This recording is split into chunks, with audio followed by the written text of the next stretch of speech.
Aku Muslim sejak lahir, tapi Yesus temui aku di titik tergelap hidupku. Stay di sini di Kesaksian Luar Negeri Podcast. Aku dibesarkan di keluarga Muslim. Kedua orang tuaku sampai sekarang masih Muslim. Aku sama sekali tidak mengenal Yesus sebagai Tuhan.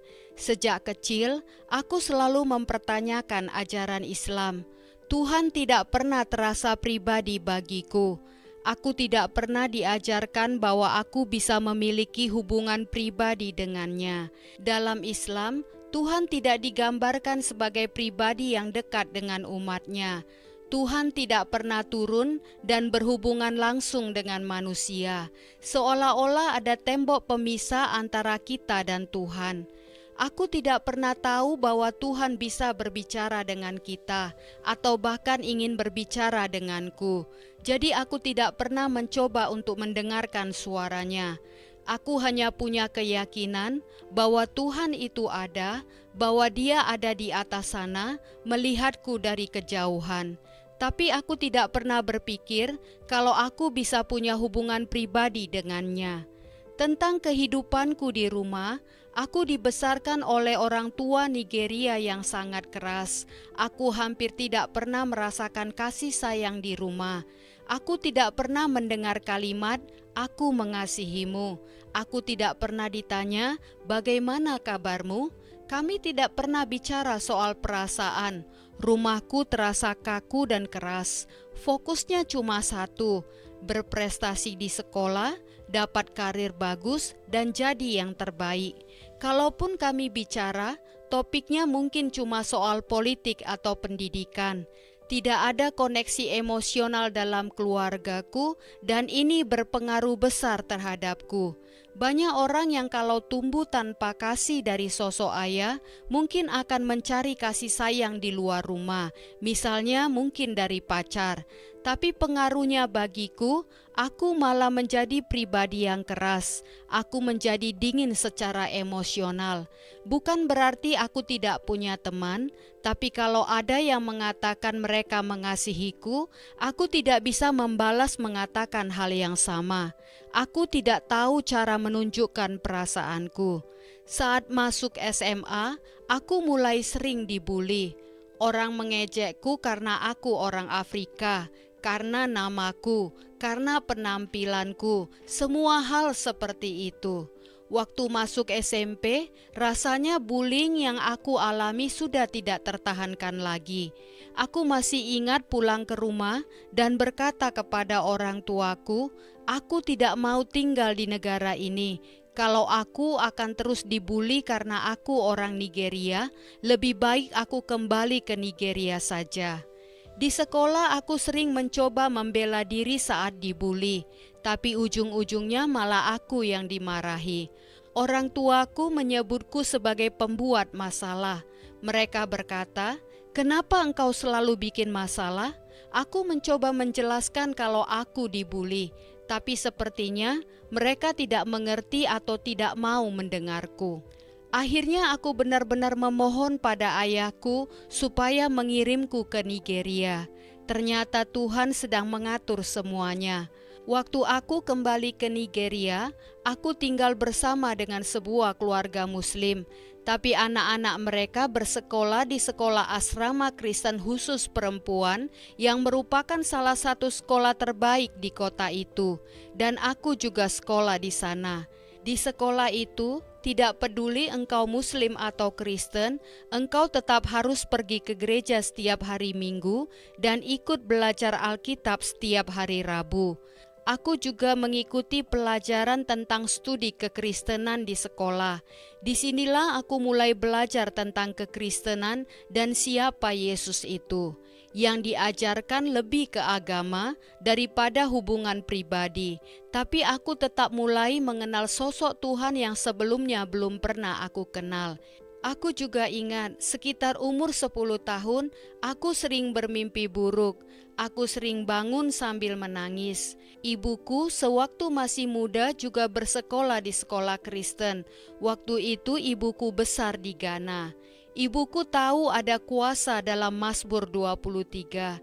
Dalam Islam, orang diajarkan untuk memperhatikan kata-kata para nabi, dan kitab Mazmur adalah bagian dari perjanjian lama yang dipercayai juga oleh Muslim.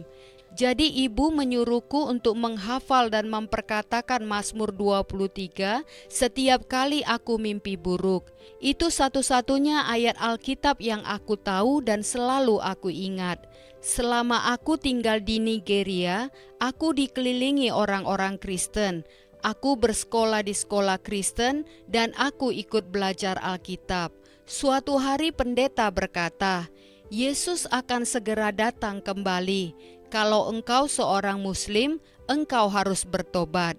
Aku marah sekali mendengar perkataan pendeta itu. Aku berpikir, kenapa dia bisa berkata seperti itu? Setelah belajar Alkitab itu selesai, aku mendatangi sahabatku yang juga Muslim di sekolah itu, dan aku berkata padanya, "Engkau dengar tidak apa yang dikatakan pendeta tadi? Dia berkata kalau engkau Muslim, engkau harus bertobat." Temanku itu menjawab, "Sudahlah, tidak usah dipikirkan. Kita semua menyembah Tuhan yang sama." Aku ingat, ibuku juga pernah berkata kalau Kristen dan Muslim menyembah Tuhan yang sama. Tapi kata-kata pendeta itu terus melekat di pikiranku. Aku tidak bisa berhenti bertanya-tanya pada diriku, kenapa pendeta itu berani mengatakan di depan seluruh warga sekolah, padahal dia tahu ada murid-murid Muslim di sana, bahwa Yesus akan datang kembali dan Muslim harus bertobat. Bertobat dari apa? Aku tidak merasa ada yang salah dengan menjadi seorang Muslim. Aku tidak mengerti kenapa kami Muslim harus bertobat. Akhirnya aku ambil Alkitab. Karena kami memang punya pelajaran studi kekristenan, jadi aku punya Alkitab. Tapi aku tidak pernah membacanya, kecuali kalau itu untuk belajar demi keperluan kelas. Tapi hari itu aku benar-benar membacanya, karena aku ingin tahu sendiri kenapa pendeta berkata seperti itu. Lalu aku menemukan Yohanes pasal 14 dan aku membaca ayat di mana Yesus berkata, "Akulah jalan, kebenaran dan hidup. Tidak seorang pun datang kepada Bapa kalau tidak melalui aku." Saat itu rasanya seperti ayat itu menusuk pikiranku, menembus hatiku. Entah kenapa aku tidak bisa menerima bahwa Islam dan Kristen menyembah Tuhan yang sama. Yesus sendiri berkata bahwa tidak ada seorang pun yang bisa datang kepada Bapa kecuali melalui Yesus. Aku ingat aku kembali ke sahabatku dan memberitahunya tentang ayat itu. Tapi dia menolak. Dia hanya berkata, "Jangan dipikirkan, kita menyembah Tuhan yang sama." Tapi aku berkata kepadanya, "Coba baca ayat ini. Menurutmu, apa maksudnya ini?" Sejak itu aku mulai bertanya-tanya. Aku mulai melakukan banyak riset sendiri. Aku tinggal di sekolah itu selama 3 tahun. Aku sangat menyukai pujian dan penyembahan di sana. Aku seperti merasakan kebebasan. Aku melihat orang-orang menyembah Tuhan dengan sukacita, dan ini sangat berbeda dengan apa yang aku lihat dalam Islam. Aku tidak mengerti kenapa kami harus belajar bahasa lain hanya untuk bisa berdoa kepada Tuhan yang seharusnya Maha Mengetahui. Tapi di kekristenan, aku melihat orang-orang menyembah Tuhan dalam bahasa mereka sendiri. Bahasa ibuku adalah Yoruba, dan aku melihat orang memuji Tuhan dalam Yoruba, dalam dialek yang berbeda-beda, lagu-lagu yang berbeda, bahasa yang berbeda, semua terasa bebas. Hanya itu ungkapan yang bisa aku katakan. Itu sebabnya aku tertarik dengan Tuhan ini. Tapi saat itu aku belum benar-benar mengenalnya secara pribadi. Aku masih ingat ketika aku meninggalkan Nigeria, aku sudah ingin menjadi orang Kristen. Aku tidak ingin menjadi Muslim lagi. Tapi teman-teman sekelasku berkata, "Engkau tidak bisa begitu saja berubah agama. Orang tuamu Muslim." Tapi saat aku kembali ke Amerika, waktu aku kelas 9, sekitar umur 13 tahun, semuanya kembali seperti semula. Aku kembali ikut orang tuaku ke masjid. Aku tahu apa yang telah kupelajari. Aku tahu hatiku tertarik pada Tuhan dalam kekristenan, tapi aku belum diselamatkan. Aku belum paham apa itu keselamatan dan dosa. Aku cuma membawa semua informasi itu pulang, tapi kehidupanku tetap seperti dulu. Saat aku duduk di masjid, aku merasa benar-benar terputus, seperti ada tembok antara aku dan Tuhan. Aku merasa doa-doaku tidak didengar, tidak dijawab. Aku berkata pada orang tuaku, aku tidak ingin pergi ke masjid lagi. Aku tidak merasa mengenal Tuhan ini. Aku tidak mengerti apapun. Semuanya membingungkan. Aku juga tidak melihat buah apapun dalam kehidupan orang tuaku. Tidak ada sukacita, tidak ada kebebasan dalam jiwa mereka. Aku tidak melihat hubungan yang nyata antara mereka dengan Tuhan yang mereka sembah. Aku tidak merasa terhubung dengan Allah, dan aku tidak ingin datang ke masjid lagi. Jadi aku berhenti sekitar kelas 10 dan mulai menjalani hidupku sendiri. Di kelas 10 itu, aku mulai banyak merenung. Aku merasa ada sesuatu yang hilang dari dalam diriku. Aku merasa kekurangan kasih sayang. Waktu itu teman-temanku banyak yang mulai pacaran.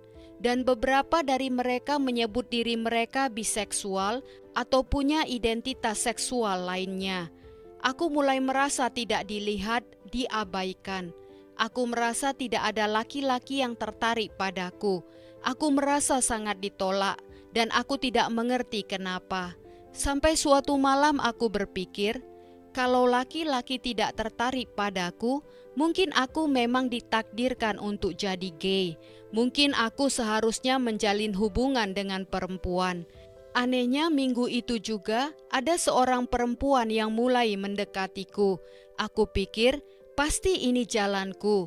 Apa mungkin ini kebetulan? Aku tidak tahu, tapi sebenarnya musuh sedang memakai celah lewat pikiranku untuk menjebakku. Akhirnya aku menjalin hubungan dengan perempuan itu selama beberapa bulan. Tapi jauh di dalam hatiku, aku tahu ada yang tidak benar. Aku merasa ini bukan seperti yang seharusnya, tapi aku hanya ingin dicintai. Keinginan itu datang karena aku tidak pernah merasa dicintai atau dikasihi di rumah, terutama dari ayahku. Jadi setelah aku merasa ditolak oleh ayahku dan juga ditolak oleh laki-laki di sekolah, aku mencari cinta atau kasih dalam hubungan dengan sesama perempuan. Selanjutnya aku terus bergaul dengan orang yang salah, terbuka terhadap hal-hal yang tidak baik, seperti mulai kenal dengan ganja dan alkohol.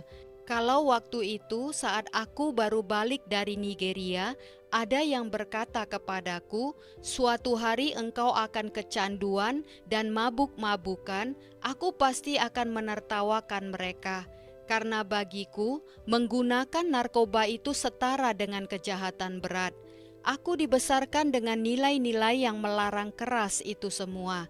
Tapi karena aku terus bergaul dengan orang yang melakukannya, aku mulai merasa itu wajar. Benar bahwa teman-teman atau lingkungan yang buruk bisa merusak akhlak atau moral atau kebiasaan yang baik. Akhirnya aku lulus SMA dan masuk kuliah. Di sanalah Tuhan benar-benar menjangkauku.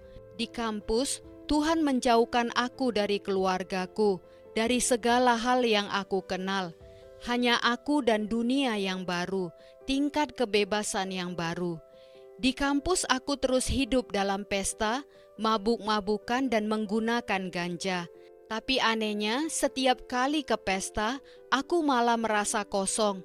Aku tetap datang lagi setiap akhir pekan ke pesta, meski aku tahu aku tidak menikmati pesta itu, kecuali ketika aku dalam keadaan mabuk atau teler. Ganja jadi pelarianku untuk menutupi rasa ditolak, rasa kesepian, rasa depresi. Kalau aku merasa sendirian, aku akan teler. Aku akan mabuk di pesta agar aku tidak merasa sedang ditolak. Aku punya banyak teman yang terobsesi dengan laki-laki, tapi aku sendiri tetap merasa tidak dilihat. Semua orang seolah-olah menemukan pasangannya, tapi aku merasa tidak terlihat. Dan hari ketika aku sadar bahwa ini bukan hanya soal perasaan, tapi aku benar-benar sedang mengalami depresi. Ketika itu aku terbangun dari tidur dan tiba-tiba mulai menangis. Aku pergi ke kamar mandi dan aku tidak tahu kenapa aku menangis. Tapi rasanya seperti ada lubang yang sangat dalam di hatiku, sesuatu yang hilang yang tidak bisa diisi oleh apapun. Ganja atau narkoba tidak bisa mengisinya, laki-laki tidak bisa, perempuan juga tidak bisa, bahkan obat-obatan sekalipun tidak bisa. Tidak ada satupun yang bisa mengisi kekosongan itu di hatiku. Dan jika teman sekamarku terbangun malam itu dan bertanya, "Kenapa engkau menangis?" Aku benar-benar tidak bisa menjawabnya, karena aku sendiri tidak tahu. Aku hanya tahu ada kehampaan besar dalam hatiku yang membuatku sangat depresi dan kosong. Itu terjadi di tahun pertamaku di kuliah.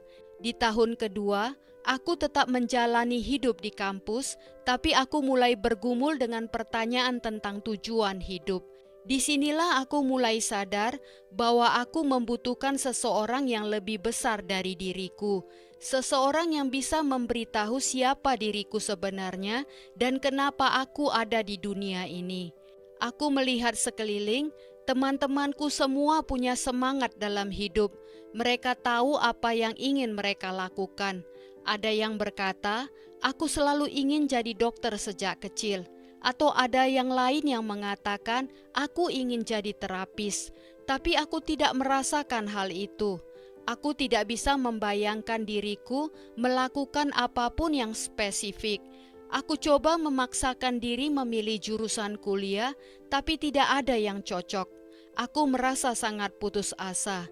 Dan aku tahu aku membutuhkan Sang Pencipta untuk memberitahuku tentang tujuan hidupku.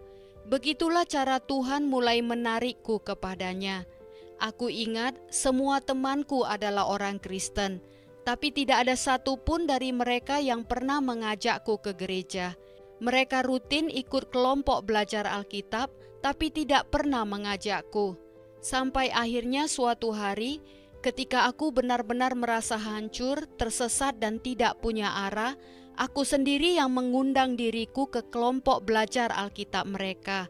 Aku berkata kepada mereka, "Aku ingin ikut kelompok belajar Alkitab yang kalian datangi setiap minggu itu." Dan mereka menjawab, "Ayo datanglah." Saat aku datang ke kelompok itu, aku melihat orang-orang seusiaku, sekitar 20 atau 21 tahun, menyembah Tuhan dengan bebas dengan bersemangat. Tapi penyembahan mereka berbeda dari yang pernah aku lihat sebelumnya. Bukan seperti saat orang-orang menyembah Allah di masjid, dan bahkan berbeda juga dari cara orang menyembah di Nigeria. Yang kulihat sekarang, mereka menyembah Tuhan bukan hanya sebagai Tuhan mereka, tapi juga sebagai sahabat mereka. Mereka berelasi dengan Tuhan seolah mereka benar-benar mengenalnya secara pribadi dan dekat. Aku belum pernah mendengar siapapun berbicara tentang Tuhan dengan cara seperti itu. Tuhan itu sahabat terbaik mereka. Aku hanya duduk dan mengamati, dan jujur, aku bahkan tidak ingat apa topik yang dibahas saat itu. Tapi aku tahu satu hal, aku melihat orang-orang yang benar-benar mengenal Tuhan mereka. Aku ingin punya hubungan seperti itu dengan Tuhan. Meskipun aku masih bergumul dengan banyak pertanyaan soal perbedaan Islam dan Kristen, aku tetap datang ke kelompok belajar Alkitab itu. Di sana aku mulai mendengar kesaksian orang-orang yang dulunya juga bergumul dengan hal-hal yang aku alami. Aku tidak sadar bahwa aku kecanduan ganja. Aku bahkan tidak tahu kalau merokok ganja itu salah, atau bahwa aku butuh dibebaskan dari itu. Tapi saat mereka bercerita dan membagikan akar dari masalah mereka, aku mulai sadar bahwa selama ini aku hanya menutupi masalah yang lebih besar, yaitu dosa. Jadi ketika mereka memberikan kesaksian mereka, aku mulai merasa ditegur hari demi hari. Aku bertekad untuk tidak melewatkan satu pertemuan pun dari kelompok belajar Alkitab itu. Lalu mereka memberitahuku tentang konferensi rohani untuk pemuda yang diadakan sekali setahun yang dihadiri oleh sekitar 2.000 mahasiswa di North Carolina. Mereka berkata, orang-orang datang ke sana untuk menyembah dan mengalami perjumpaan dengan Tuhan. Sebelum konferensi itu, mereka mengundang beberapa orang yang pernah ikut konferensi tersebut untuk bersaksi. Salah satu orang bersaksi bahwa sepulang dari konferensi, Tuhan mengubah hidupnya dan bahkan menyuruhnya untuk ganti jurusan kuliah. Dan itu langsung menyentuh hatiku, karena aku memang sedang mencari tujuan hidupku. Tuhan tahu aku perlu mendengar itu, dan aku pun berkata, aku mau ikut konferensi itu. Mereka bahkan membayarkan semua biaya konferensi untukku. Di konferensi itulah aku mengalami kehadiran Tuhan secara real. Aku melihat bagaimana Tuhan benar-benar hadir, dan aku belajar tentang Injil Yesus Kristus yang sejati. Di sanalah aku pertama kali dihadapkan langsung dengan dosaku. Aku sadar bahwa aku lahir dalam keadaan berdosa dan aku butuh juru selamat. Tidak ada jumlah perbuatan baik yang bisa menebus dosa dalam hidupku. Dalam Islam aku diajarkan bahwa di hari kiamat nanti akan ada timbangan, dan jika amal baikmu lebih berat dari dosa, maka engkau bisa selamat. Tapi kenyataannya upah dosa adalah maut, dan Yesus Kristus mati di kayu salib untuk memberi kita hidup. Jika tidak ada kehidupan baru melalui Yesus Kristus, maka kita tetap harus membayar upah dosa, yaitu kematian. Saat aku menyadari semua ini, mereka mengadakan altar call, panggilan untuk menerima Tuhan. Aku maju ke depan dan menyerahkan hidupku kepada Yesus. Setelah menerima Yesus, aku masih punya banyak pertanyaan. Aku ingat aku berbicara dengan beberapa orang di konferensi itu dan memberitahu mereka bahwa orang tuaku Muslim. Saat itu aku masih berpikir bahwa itu tidak masalah. Aku Kristen, orang tuaku Muslim, dan semuanya akan baik-baik saja. Tapi di konferensi itu, mereka menceritakan tentang soal tipu daya iblis dan bagaimana iblis memakai metode yang berbeda untuk menjauhkan kita dari kebenaran. Disitulah aku sadar bahwa hanya ada satu jalan, satu kebenaran, dan satu hidup, dan semuanya hanya ada di dalam Yesus Kristus. Jadi di konferensi itu juga, aku benar-benar meninggalkan Islam sepenuhnya dan menerima Yesus Kristus sebagai Tuhan dan Juru Selamat pribadiku. Setelah kami pulang dari konferensi itu dan kembali ke kampus, aku dan beberapa teman yang ikut ke sana bergandengan tangan. Kami ingin berdoa penutup, mengucap syukur kepada Yesus karena sudah membawa kami kembali dengan selamat. Saat kami hanya berkata, "Terima kasih Yesus," tidak ada yang menumpangkan tangan ke aku, tidak ada yang mendoakan aku, tapi hadirat Tuhan memenuhiku. Aku ingat betul waktu itu aku cuma berkata, "Terima kasih Yesus." Lalu aku mulai berbicara dalam bahasa roh. Saat itu aku bahkan tidak tahu apa itu bahasa roh. Memang aku sempat mendengar orang-orang berbicara dalam bahasa roh di konferensi itu. Aku juga melihat ada yang mengalami pelepasan, bahkan ada yang menafsirkan bahasa roh. Aku pikir itu sesuatu yang mungkin akan aku alami nanti, atau harus sampai di level tertentu dulu dalam iman. Aku tidak bertanya apapun mengenai itu.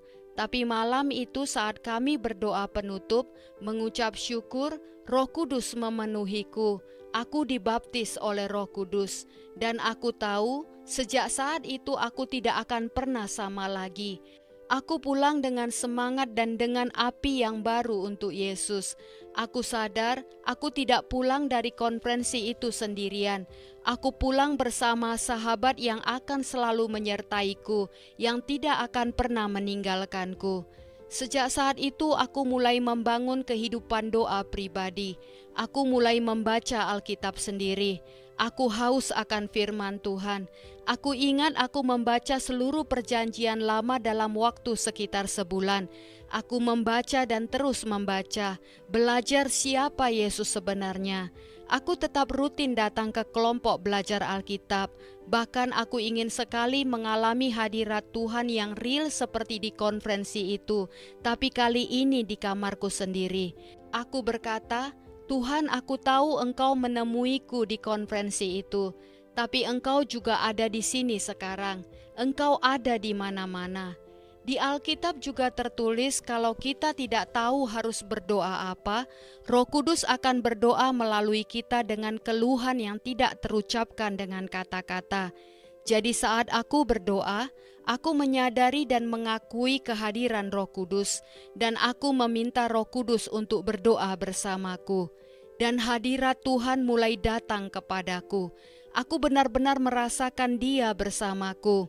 Waktu aku ke kelas pun aku merasakan Dia ada bersamaku. Aku mulai menceritakan ke semua orang tentang Yesus. Tidak ada yang perlu mengajari aku soal penginjilan atau menyuruh aku menyebarkan Injil. Aku langsung menceritakan ke siapapun, "Hei, aku pergi ke konferensi itu dalam keadaan kecanduan. Aku masih teler waktu berangkat.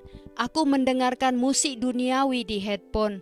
Tapi waktu aku pulang selesai konferensi itu, tidak ada keinginan sedikit pun untuk menggunakan alkohol atau ganja lagi. Tuhan mencabut rasa suka pada ganja dari mulutku. Tuhan mengambil semua hal yang dulu aku pakai untuk menutupi kekosongan dalam diriku, dan Tuhan mengganti dengan dirinya sendiri. Aku tidak perlu mabuk lagi dengan alkohol, karena aku dipenuhi oleh Roh Kudus. Dan hadirat Tuhan itu jauh lebih luar biasa dari apapun yang pernah aku rasakan atau minum. Saat aku minum dari cawan Yesus, aku tidak haus akan apapun lagi. Setelah pulang dari konferensi itu, masa-masa itu sangat indah, seperti masa bulan madu rohani. Aku bahkan akhirnya jadi pemimpin di kelompok belajar Alkitab itu. Aku kemudian membantu memuridkan para mahasiswa di kampus. Keadaan berjalan baik di kampus, tapi aku tetap merasa ada hal yang belum selesai. Aku terus bergumul tentang perbedaan Islam dan kekristenan. Aku tahu aku sudah mengalami perjumpaan real dengan Yesus. Aku tahu Yesus itu sungguh-sungguh nyata. Dia adalah Tuhan, tidak ada keraguan sedikit pun. Tapi aku masih bingung, bagaimana mungkin ada begitu banyak orang yang mengikuti Tuhan yang lain. Aku mulai melakukan riset sendiri. Aku membaca buku Seeking Allah, Finding Jesus dari Nabil Qureshi. Aku ingin tahu dari mana asal Islam, bagaimana awal mula terjadinya Islam. Nabi Islam menyatakan bahwa dia menerima wahyu dari malaikat, tapi di Alkitab tertulis bahwa sekalipun ada malaikat yang datang dan memberitakan Injil yang lain, orang itu terkutuk. Aku mempelajari sejarah. Aku melihat bagaimana kata-kata para nabi di Perjanjian Lama sering disalahpahami. Padahal semua nubuatan itu menunjuk kepada Sang Mesias, Yesus yang akan datang dan menebus umatnya, menyelamatkan Israel. Tapi banyak orang tertipu. Aku mempelajari semua itu dan aku menjadi semakin yakin bahwa kita menyembah satu Tuhan, bukan banyak Tuhan. Kita menyembah Tuhan yang esa, yang menyatakan diri dalam 3 pribadi. Seiring waktu, aku terus belajar sampai tidak ada lagi keraguan dalam pikiranku bahwa apa yang aku percaya adalah kebenaran. Yesus menyatakan diri kepadaku bukan cuma lewat pengalaman rohani, tapi juga melalui riset dan membaca Alkitab. Aku bahkan kembali membaca Al-Quran untuk membandingkan dan makin melihat jelas perbedaan antara Islam dan Kristen. Dan aku mengerti bahwa Tuhan itu adalah Yesus. Yesuslah satu-satunya jalan. Yesus tidak hanya ingin menyelamatkan aku, tapi Yesus mau menyelamatkan semua orang. Aku sadar banyak orang yang tumbuh besar di gereja dan mereka sudah kenal Tuhan sejak kecil. Tapi aku bukan salah satu dari mereka. Aku bukan orang yang seharusnya menjadi Kristen. Tidak ada jalan secara akal manusia aku bisa sampai mengenal kebenaran ini, tapi Tuhan tetap datang kepadaku. Dia tetap menjangkau aku. Dan kalau Yesus bisa menjangkau aku, Yesus juga bisa menjangkau engkau, menjangkau siapa saja. Waktu aku diselamatkan seperti yang sudah aku ceritakan tadi, aku mulai melayani Tuhan di kampus. Tapi tetap saja ada satu pertanyaan yang belum terjawab. Tuhan, aku harus kuliah jurusan apa?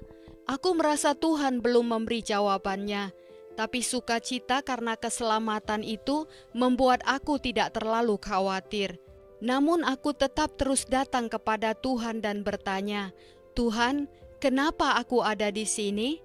Apa yang Engkau mau aku lakukan? Dan aku merasa Tuhan hanya terus berbicara tentang keselamatan orang-orang. Sampai akhirnya ketika aku benar-benar bertanya, Tuhan, aku harus ambil arah yang mana dalam kuliah ini?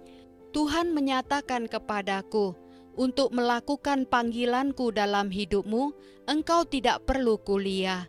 Itu salah satu hal tersulit yang pernah aku dengar. Aku sedang jatuh cinta kepada Yesus dan mau mengikuti Dia kemana saja.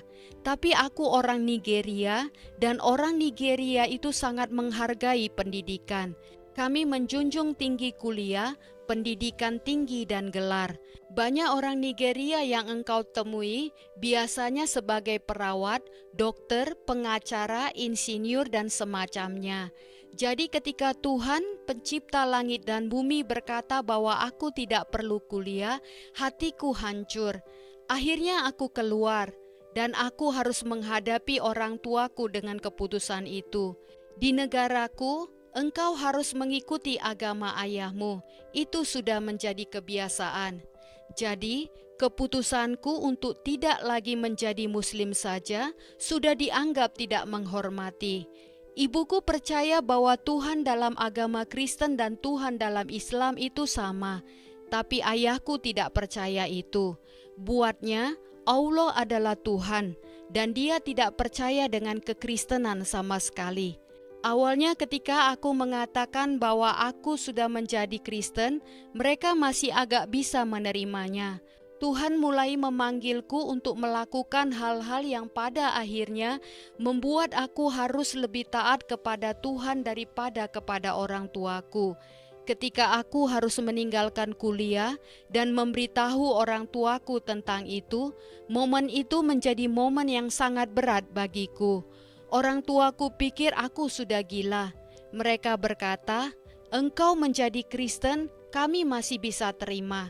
Tapi sekarang engkau berkata Tuhan menyuruhmu keluar dari kuliah, ini sudah tidak masuk akal. Engkau terlalu serius soal kekristenan ini." Aku ingat betul kemarahan mereka.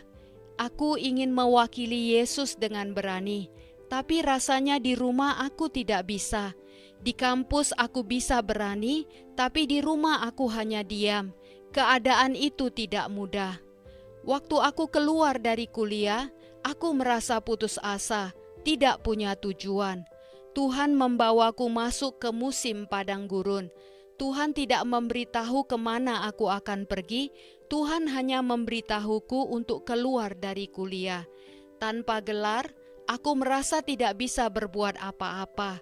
Aku merasa seperti orang bodoh. Aku merasa malu. Semua ini terjadi saat masa pandemi COVID, ketika seluruh dunia tertutup. Jadi tidak banyak orang yang tahu kalau aku sebenarnya tidak pernah lulus kuliah.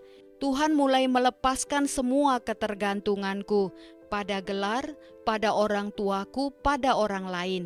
Aku belajar benar-benar bergantung hanya pada Tuhan untuk tujuan hidupku, untuk masa depanku, di mana aku tinggal, apa yang aku makan.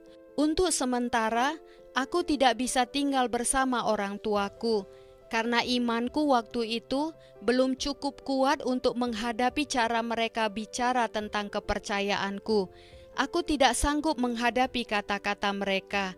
Akhirnya untuk sementara aku harus tinggal bersama pendetaku. Di sana Tuhan mulai membentukku dan menguatkan imanku.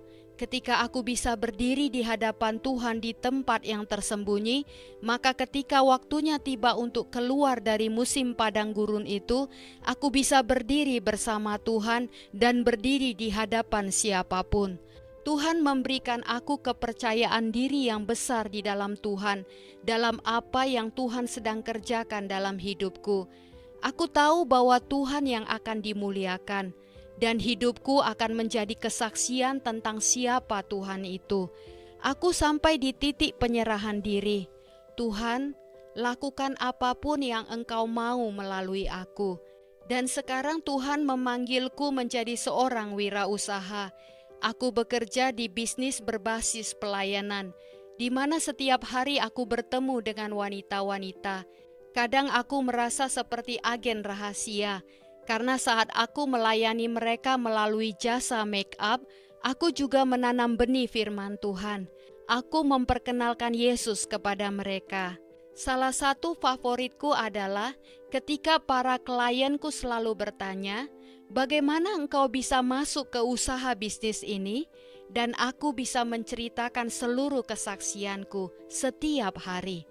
Mengenai orang tuaku, selama kira-kira 2 tahun, Tuhan terus berkata padaku, hati mereka ada dalam tanganku, aku bisa memutarnya kemanapun aku mau. Dan benar saja, sekitar 2 tahun kemudian, seakan-akan Tuhan melunakkan hati mereka terhadapku. Sekarang mereka mendukung apa yang aku lakukan, terutama dalam bidang wirausaha. Cemoohan, ejekan, dan penolakan dari mereka berhenti total. Mereka sekarang mengerti bahwa Remi akan terus melayani Yesus. Remi mengasihi Yesus. Aku percaya Tuhan akan menyelamatkan mereka. Tapi sejauh cara mereka memperlakukanku sekarang, aku benar-benar bersyukur. Dulu aku tidak bisa berdiri di hadapan mereka tanpa menangis, tanpa merasa malu karena menjadi orang Kristen. Tapi sekarang, aku bisa dengan berani berbicara tentang imanku kepada mereka. Tuhan bahkan telah membuka pintu bagiku untuk memberitakan Injil kepada mereka. Dan meskipun mereka belum sepenuhnya percaya, aku tahu Yesus sedang bekerja lebih luar biasa daripada yang bisa aku lakukan.